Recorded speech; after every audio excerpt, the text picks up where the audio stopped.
लिए गए थे हम लोग सीबीआर टेस्ट पढ़ लिए थे, ठीक है। सीबीआर टेस्ट में क्या था, एक सिंपल एम्पिरिकल फॉर्मूला मिल गया था जो कि बाहर से मिला हुआ है, और उसमें सिर्फ एक फॉर्मूले के तौर पे हमें थिकनेस निकालना पता चल गया कि कितनी थिकनेस निकलती है, और ये हमें पता चल गया था सीबीआर कैसे निकालते हैं। सबके बारे में हम लोग डील कर चुके हैं कि कैसे सीबीआर वैल्यू कितनी आती है, ये सब कुछ हम लोग पढ़ चुके हैं। ये क्या है, ये क्या है, टायर प्रेशर और वी लोड, ये सब चीज देख लिया गया है। अब देखो मॉडर्न सीबीआर मेथड क्या है, ये एक तरह से समझो ये हूबहू बाहर जैसे सीबीआर मेथड यूज हुआ, उसकी मदद से थोड़ा बहुत उसको क्या किया गया, मक्खन पालिश लगा के इंडिया में इम्प्लीमेंट कर दिया गया। तो आईआरसी ने इसका नाम दे दिया मॉडिफाइड सीबीआर टेस्ट, जो कि 1984 में शुरू हुआ। फिर उसके बाद उसको फर्दर और रिवाइज किया गया 2001 में, फिर और रिवाइज हुआ 2012 में, फिर अभी रिसेंटली रिवाइज हुआ है 2018 में, ठीक है। तो हमें 2012 तक के डाटा मिल जाएंगे आसानी से, लेकिन हम अपनी क्लास में एक बार 2018 भी हल्का सा देख लेंगे कैसे निकालते हैं, ठीक। होता क्या है, यहाँ पे देखा गया था कि हम लोग क्या निकाल रहे थे कि पर्टिकुलर लेयर थी, और सारी लेयर्स पे हम सीबीआर टेस्ट निकाल इस लेयर की सीबीआर टेस्ट करते थे, और ये हमें ऊपर की लेयर की थिकनेस बता देती। फिर इसका कर लेते थे और ये हमें उसके ऊपर की लेयर की थिकनेस बता देती, ठीक। यहाँ क्या करेंगे, यहाँ पे हम cumulative load, cumulative number of vehicles standard axle load के तौर पे लेंगे। अब ये जो बोले हैं उसका मतलब क्या होता है वो समझो, कि अगर मान लो कोई रोड है, ठीक, यहाँ पे कोई व्हीकल पास हो रही है, तो ये एक बार पास हुई, फिर दूसरी व्हीकल आई, दूसरी बार पास हुई, तो एक बार जितना लोड लगा, फिर दूसरी बार दूसरा व्हीकल जितना लोड लगा, ऐसे करके हम लोग इसको ऐड करते जाएंगे। कब तक ऐड करेंगे, जब तक इसकी डिजाइन लाइफ रहेगी, ठीक है, जब तक इस रोड की डिजाइन लाइफ है। जैसे डिजाइन लाइफ कब तक है, कैसे मानते हैं, जैसे एनएच का, अगर हम नेशनल हाईवे या स्टेट हाईवे की बात करें तो इसकी डिजाइन लाइफ होती है 15 साल। एक्सप्रेसवे की बात करें तो एक्सप्रेसवे की डिजाइन लाइफ कितनी होती है, 20 साल। और अगर अदर रोड्स की बात करें तो वो 10 से 15 साल के लिए डिजाइन होते हैं, ठीक है। तो एक तरह से क्या होगा कि हम क्या कैलकुलेट कर रहे हैं, यहाँ पे इतने साल में कितने लोड ये रोड बियर कर रहा है, क्यूमुलेटिव लोड कितने बियर कर रहा है, उसी से हम अंदाजा लगाएंगे कि हर रोड की, जैसे एक एग्रीगेट है, इस पे देख लेंगे कि इतनी लोड पास हो रही है, इतनी लोड पास हो रही है। तो अभी देखो आईआरसी ने इसी से एक वैल्यू निकाली, एनएस वैल्यू। एनएस क्या है, क्यूमुलेटिव स्टैंडर्ड एक्सेल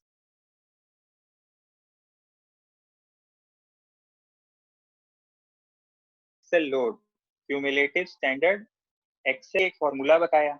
अभी वो फॉर्मूला देखेंगे और उसके एक एक इंडिविजुअल जो भी इंडिविजुअल कंटेंट होंगे उनको देखा जाएगा कि इसकी वैल्यू क्या है, ये क्या है, इसका मतलब क्या होता है। तो अभी पहले ये एक ब्रीफ में समझ लो क्या आईआरसी ने किया है। ये उसने एक क्यूमुलेटिव स्टैंडर्ड एक्सेल लोड का एक फॉर्मूला बताया, और उससे हम एनएस कैलकुलेट किए।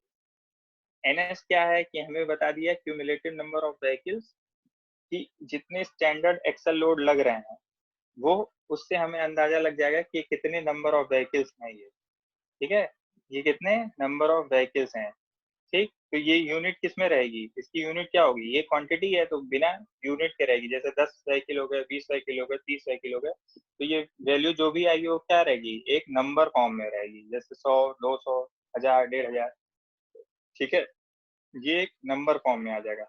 अच्छा, स्टैंडर्ड एक्सेल लोड क्या होता है, हमने व्हील लोड देखा था, एक्सेल लोड मतलब कि ये अगर एक एक एक्सेल है ये, तो ये नेट लोड कितना सप्लाई करता है, 8160 kg, ठीक है। और इसमें किसकी मदद ली जाती है, कॉमर्शियल व्हीकल्स की।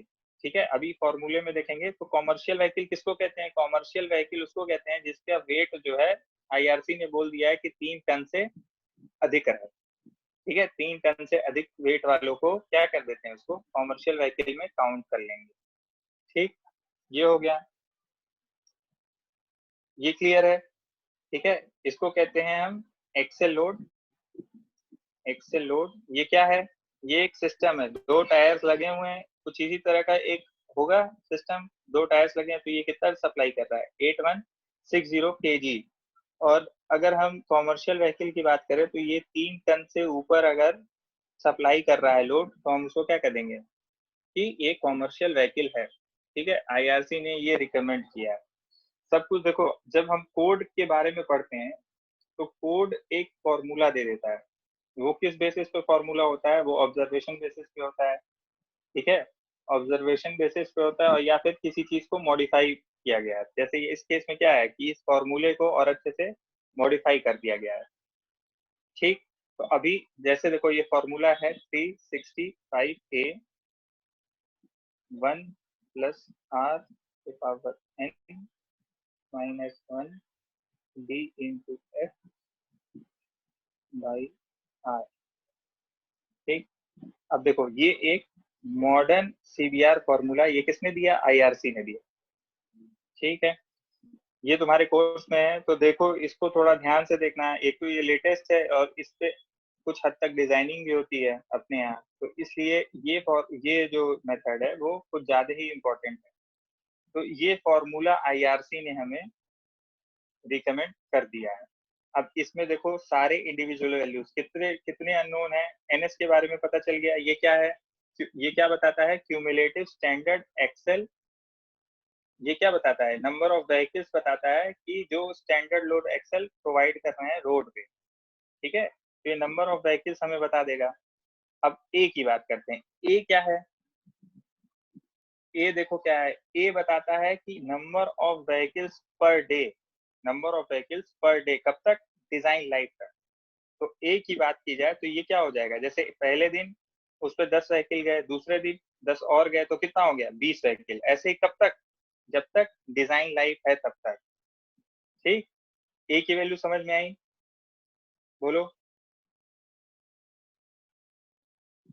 इसको लिख सकते हैं number of commercial vehicle per day.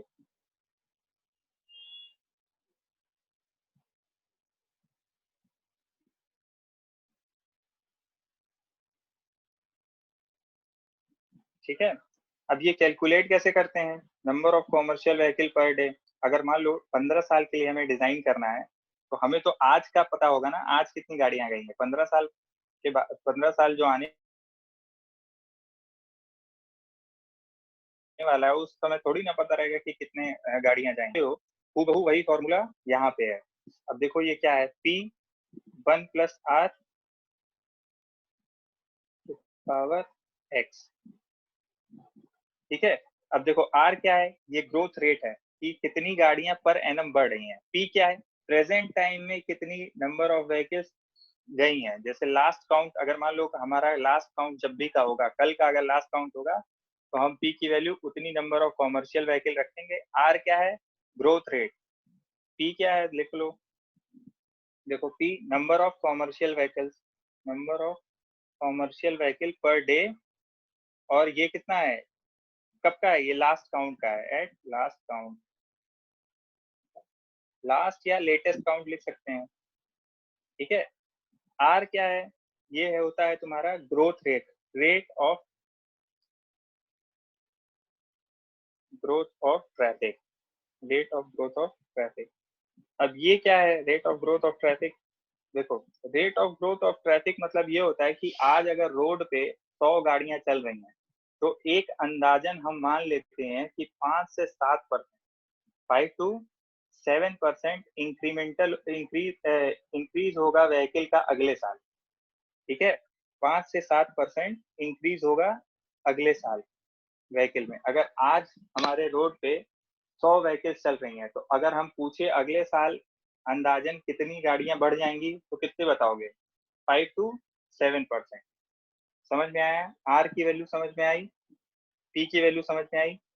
आज हम काउंट करेंगे कितने व्हीकल्स क्रॉस किए हैं, कौन से व्हीकल ये रहेंगे, कॉमर्शियल व्हीकल। कॉमर्शियल व्हीकल किसको कहते हैं, जो 3 टन से ऊपर जिनकी वेट हो, ठीक है। और rate of growth of vehicle क्या है, जो कि 5 to 7% इंक्रीज करते हैं। अब बात करते हैं एक्स की अगर बात करें तो ये होता है कंस्ट्रक्शन पीरियड। कंस्ट्रक्शन पीरियड मतलब कि अगर हम रोड आज डिजाइन करना शुरू किए, ठीक है, आज से कितना दिन हमको लगा ये रोड कंस्ट्रक्ट करने में, ठीक है, ये भी क्वेश्चन में दिया रहेगा।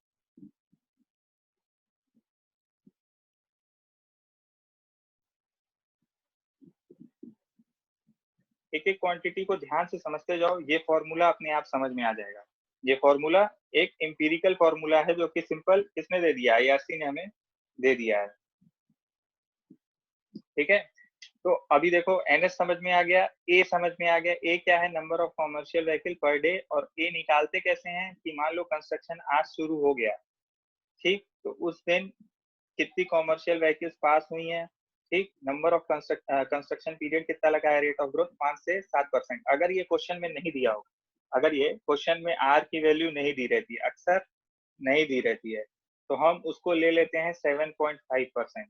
7.5% अपने सेफ गार्ड के लिए 7.5% ले लेते हैं, factor of safety of T लगा के, ठीक है, थोड़ा इससे इंक्रीज करके। लेकिन प्रैक्टिकली कितना होता है, 5 to 7%। आमतौर पे 6% के आसपास इसको लिया जाता है, ठीक है। लेकिन हम आईआरसी ने क्या बोला है कि अगर क्वेश्चन में नहीं दिया रहेगा तो हम कितना ले लेंगे इसको, 7.5%, ठीक।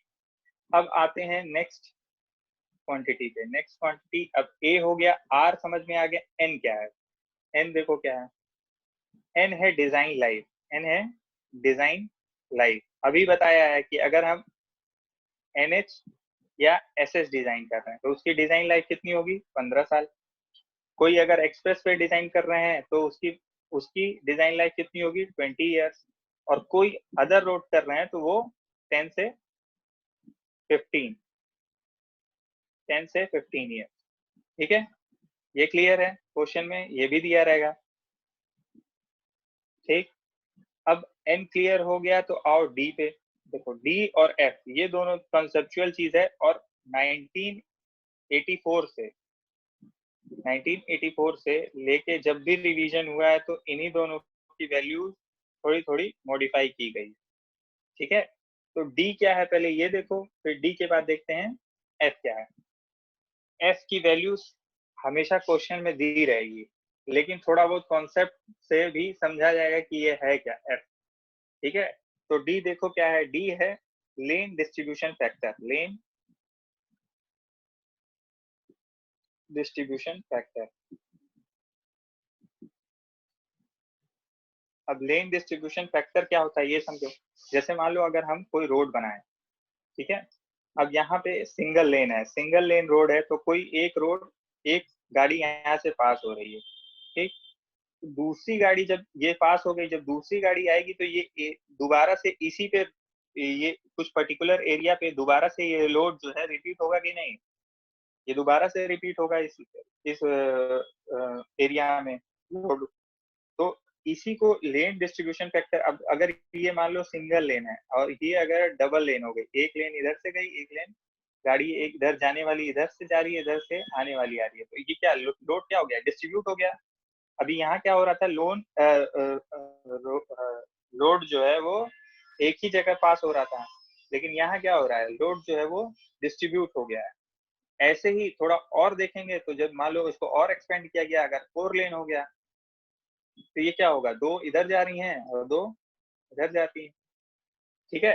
तो ये लोड डिस्ट्रीब्यूशन फैक्टर जो है एक तरीके से समझो फैक्टर ऑफ सेफ्टी है। जैसे इस समय क्या होगा, हम ज्यादा लेंगे, इस समय लोड डिस्ट्रीब्यूशन फैक्टर की वैल्यू हो जाती है D=1 हो जाती है। क्यों ज्यादा लेंगे, क्यों, क्योंकि यहाँ पे क्या हो रहा है, बोलो, कोई डाउट है क्या।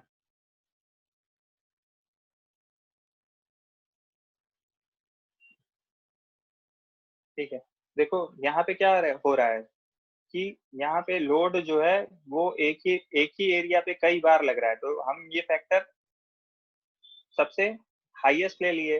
अब यहाँ पे क्या हो रहा है कि ये सिंगल कैरेज वे है, लेकिन ये कौन सा है, 2 लेन की बात कर रहे हैं।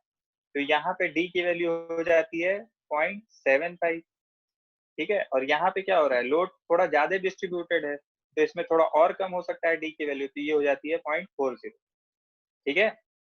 ये समझ में आया, यहाँ तक डी की वैल्यू समझ में आई। ये कब बात कर रहे हैं, जब डिवाइडर नहीं है। अब जब डिवाइडर आ जाता है तो देख लो, डिवाइडर की वैल्यू में भी थोड़ा बहुत ही अंतर है। जैसे 2 लेन अगर है, अगर मान लो 2 लेन है और इसमें अगर डिवाइडर आ गया है, तो डी की वैल्यू इतनी ही रह जाती है 0.75। लेकिन अगर 4 लेन है तो डी की वैल्यू क्या हो जाएगी, 0.45, अगर यहाँ पे डिवाइडर आ गया तो, डिवाइडर या मीडियम। और अगर ट्रिपल लेन की बात करें कि ये 3 है और बीच में डिवाइडर है और ये इधर से 3 लेन है, तो ये इसमें आ जाती है डी इक्वल्स टू 0.60, ठीक है। ये डी की वैल्यू क्लियर रहनी चाहिए और ये याद भी रहनी चाहिए। डी की वैल्यू तुम मतलब क्वेश्चन में नहीं दी रहती है, एफ की वैल्यू दी रहती है, लेकिन डी की वैल्यू क्वेश्चन में नहीं दी रहती है, ठीक है। ये क्लियर है। अब यहाँ तक पूछो तो फिर कोई चीज अगर ऐसी क्वांटिटी हो जो ना समझ में आ रही हो तो हमें बताओ, क्योंकि एफ थोड़ा डिफिकल्ट है।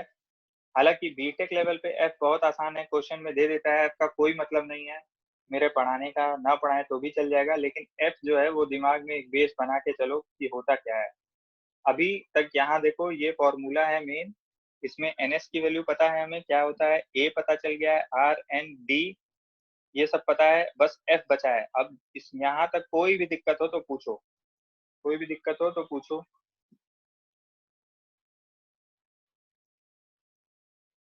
किसी को कोई दिक्कत हो तो पूछो,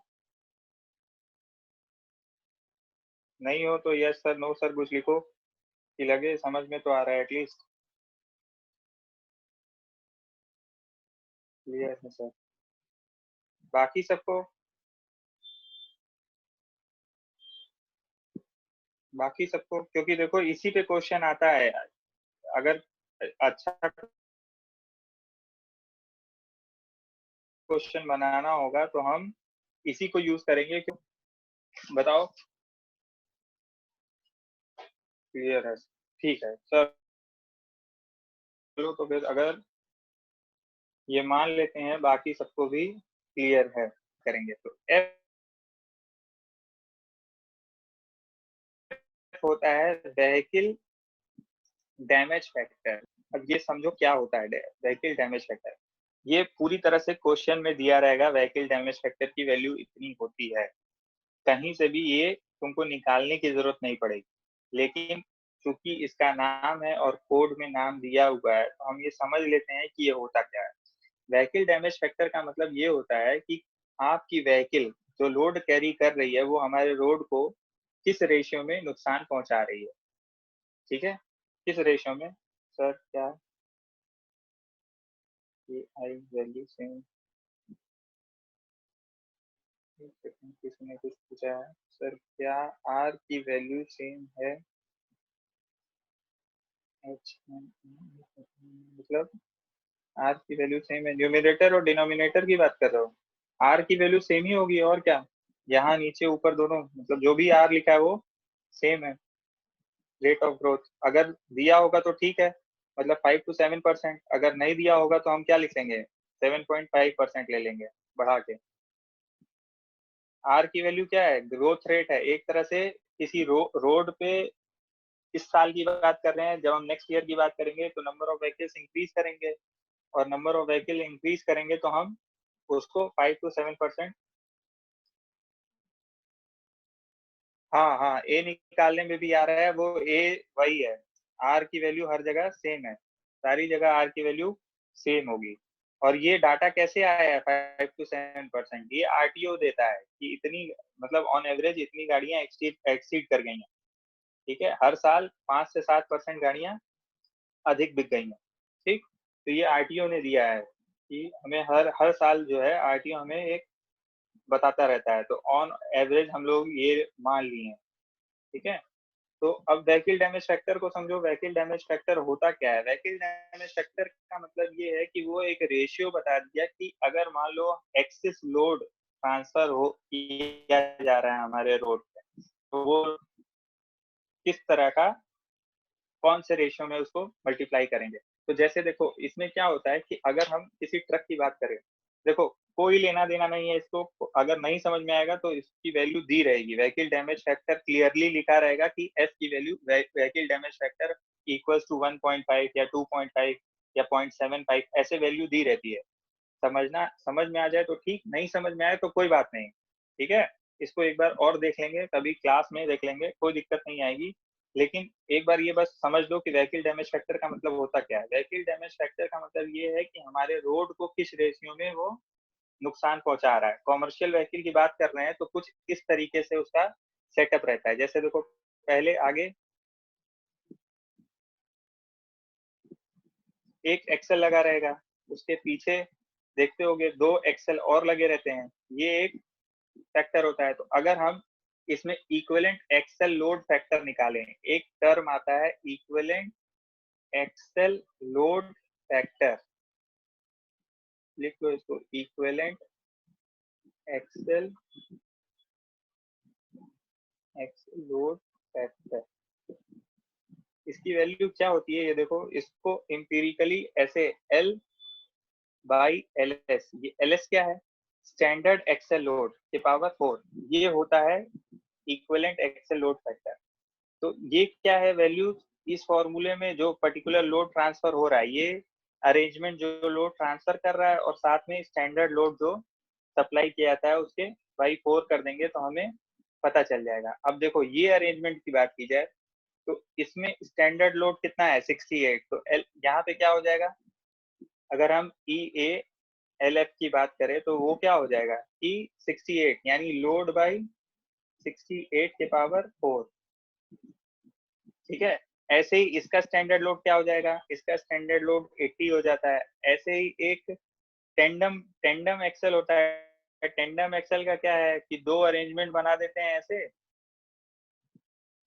ये देखा होगा ट्रक में, इसको कह देते हैं टेंडम एक्सल। जब ये रहता है तो इस समय स्टैंडर्ड लोड क्या हो जाएगा? 148 किलो न्यूटन। और एक होता है ट्राइंडम। ट्राइंडम का मतलब क्या हो गया? जब यही अरेंजमेंट 3 बार हो जाए, जैसे तो उसको 3 बार अगर ड्रॉ कर दिया गया, सॉरी 2 ही रहेगी, तो ये हो गया ट्राइंडम। ट्राइंडम का स्टैंडर्ड लोड क्या हो जाता है? 224 kN, ठीक है। तो ये फोर्थ पावर यूज करके हम लोग निकालते हैं व्हीकल डैमेज फैक्टर। ये कोड में वैल्यू दी रहेंगी, ठीक है। तो व्हीकल डैमेज फैक्टर का सिग्निफिकेंस क्या है कि ये क्या करता है? नंबर ऑफ व्हीकल्स को, मतलब जितना रिपीटिशन हुआ है लोड का, वो हमें एक फैक्टर निकाल के देता है कि कितना हमारे रोड को ये डैमेज कर रहा है। और ये सारी चीजें यूज करके हम क्या निकालते हैं? एनएस। एनएस क्या है? हमें बताता है कि नंबर ऑफ क्या, नंबर ऑफ व्हीकल्स, ठीक है, कितने cumulative number of vehicles design life तक, कितने ढेर सारे व्हीकल्स इसमें पास करके जाएंगे। अब अगर एनएस तक क्लियर है, यहाँ तक कोई दिक्कत हो तो बताओ, यहाँ तक कोई दिक्कत हो तो बताओ हमें।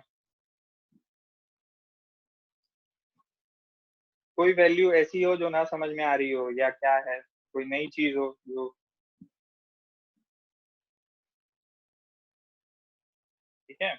तो ये हो गया मॉडर्न सीवीआर वैल्यू, जो कि अब हम क्या निकालें? हमको तो डिजाइनिंग करनी है और हम निकाल क्या रहे हैं? हम निकाल रहे हैं नंबर ऑफ व्हीकल्स। तो ये डिजाइनिंग का कोई पर्पस समझ में आ रहा है? नहीं। तो देखो डिजाइनिंग कैसे करते हैं। डिजाइनिंग के आईआरसी ने एक ग्राफ दिया है, ठीक है। आईआरसी ने एक हमें ग्राफ दे दिया। अब देखो वो ग्राफ कैसा है, अभी दिखाते हैं। एक मतलब स्टैंडर्ड आईआरसी को दिखाते हैं कि वो क्या, कैसा ग्राफ है ये। लेकिन अभी फिलहाल समझो, यहाँ पे एनएस की वैल्यू दी रहती है और यहाँ पे थिकनेस दिया रहता है, और यहाँ पे सीबीआर वैल्यूज की अलग अलग कर्व बने हुए हैं। जैसे यहाँ पे 2% सीबीआर वैल्यू दिया है, 3% सीबीआर वैल्यू दिया है, ठीक है। तो यहाँ पे सीबीआर वैल्यूज दी हुई है। सीबीआर वैल्यूज कैलकुलेट करने आता है सारे एग्रीगेट्स के। पुअरली ग्रेडेड ग्रेन्युअल्स उठाएं उससे हम एनएस की वैल्यू तो हमें पता चल जाएगी। एनएस की वैल्यू कैलकुलेट कर लिए हैं, पुअरली ग्रेडेड सीबीआर टेस्ट की, और हमें कुछ सीबीआर वैल्यू मिल गई। तो हम क्या करेंगे, एनएस की वैल्यू और साथ में उस पर्टिकुलर थिकनेस, जो पर्टिकुलर, जैसे मान लो ये है, इस लेयर की सीबीआर किया, इस एग्रीगेट की सीबीआर किया गया, और वहां एनएस हमें पता है और इसकी सीबीआर निकाला गया। और मान लो कि चलो अगर ये 3% आ गए बाई डिफॉल्ट या कुछ भी आ गए, तो हम क्या करेंगे, उसको ग्राफ से मैच कराएंगे, उसको ग्राफ से मैच कराएंगे, और वहां पे इसको इंटरलिंक करके हम क्या करेंगे, इसकी थिकनेस निकाल लेंगे, और हो गई हमारी डिजाइनिंग। ऐसे ही सारी लेयर्स की क्या करेंगे, हम सीबीआर वैल्यू निकालेंगे, सारी लेयर्स की सीबीआर टेस्ट करेंगे, सीबीआर वैल्यू निकालेंगे, और उस रोड की एनएस हमें पता रहेगी, तो यहाँ से कंपेयर करके हम रोड की थिकनेस निकाल लेंगे, पर्टिकुलर इस लेयर की कितनी थिकनेस होगी, इस लेयर की कितनी थिकनेस होगी।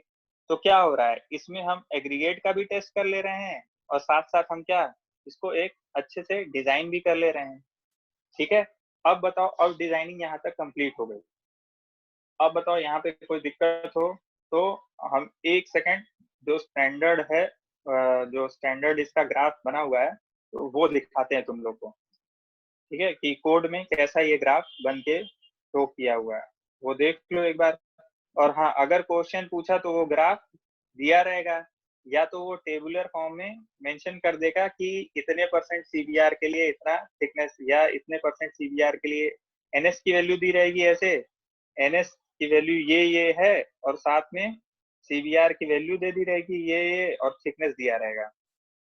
ठीक है, यहाँ थिकनेस दिया रहेगा, तो हमें क्या करना रहेगा, इन दोनों को कंपेयर करना रहेगा। अगर मान लो दो वैल्यूज के बीच में अगर हमारी वैल्यू आ गई, जैसे मान लो यहाँ 50 दिया है, यहाँ 60 दिया है, यहाँ 3% दिया है, यहाँ पे 2% दिया है, हमारी वैल्यू आ गई इसके बीच की, तो हम क्या करेंगे, इंटरपोलेट कर लेंगे।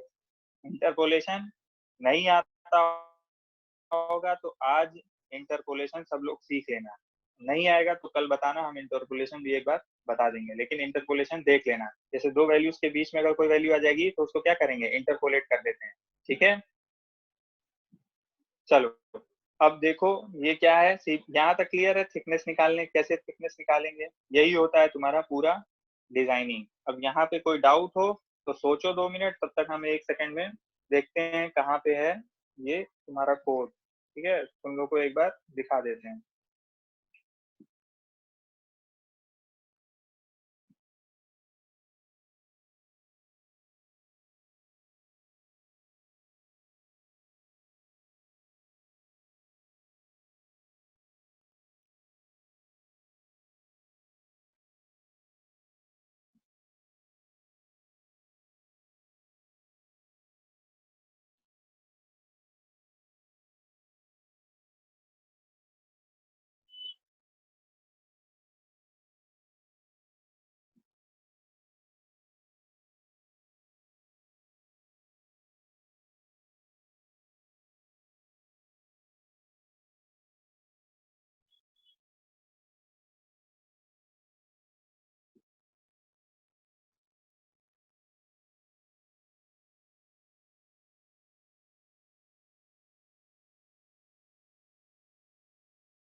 देखो ये दिख रहा है,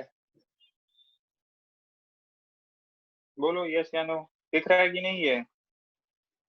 यस दिख रहा है सर। ठीक है, तो देखो ये अगर हम इस साइड की बात करें, वाई डायरेक्शन की, तो ये क्या लिखा है, डेप्थ ऑफ कंस्ट्रक्शन, ये मिलीमीटर में दिया हुआ है कि कितनी डेप्थ रखेंगे, और ये देखो सीबीआर वैल्यू 2%, 3%, 4%, ऐसे ये दिया हुआ है। ठीक, और नीचे तुम्हारा क्यूमुलेटिव स्टैंडर्ड एक्सेल लोड लिखा हुआ है, किसमें है, ये मिलियंस में है। तो जो फॉर्मूला निकल के आएगा, जो फॉर्मूला हम लोग निकाले उसमें 10 पावर 6 से मल्टीप्लाई कर दोगे तो ये वैल्यूज नीचे वाली आ जाएंगी। ठीक है, ये मिलियन में कन्वर्ट हो जाएंगी। ये कब का है, देखो नीचे लिखा है पेमेंट डिजाइन चार्ट IRC 37 1984 में ऐसे होता था। ठीक है, 84 में ये ऐसे होता था, फिर ऐसे ही कंटिन्यू हुआ। अभी 2018 का दिखाते हैं कैसे वो हुआ है। पहले ये देखो यहाँ तक क्लियर है कि नहीं, ये चीजें समझ में आ रही हैं कि नहीं, ये कैसे हो रहा है,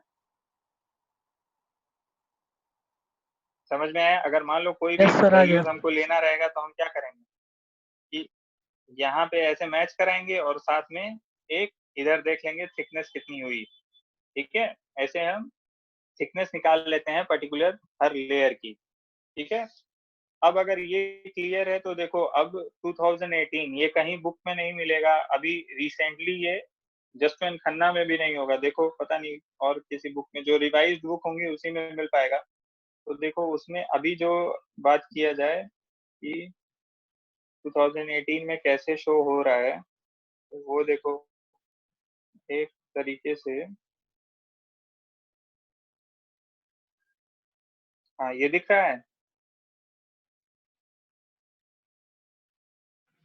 ये हाँ देखो सर। IRC 37 2018 का है ये। इसमें क्या किया गया है कि सीधे सीधे लेयर्स के पेमेंट थिकनेस बता दिए गए हैं ऐसे ऐसे बार चार्ट के मदद से। देखो सरफेस कोर्स ब्लू, ऐसे देखो ऊपर लिखा हुआ है वायलेट कलर का, एक सेकंड, देखो यहाँ पे सरफेस कोर्स की बात की जाए, सरफेस कोर्स कलर में लिखा हुआ है तो वो सबसे ऊपर वाला हो गया है। ये बाइंडर कोर्स, ये WMM और GSB, ठीक है? तो एक तरीके से ये चीज, और ये हम यहाँ पे क्या है, ट्रैफिक इन MSA, मिलियन, क्या है ये, मिलियन स्टैंडर्ड एक्सेल, ठीक है? जो चीज अभी निकाला गया है हम लोग फॉर्मूले को, ये वाला फॉर्मूला NS करके, जो NS की वैल्यू निकाली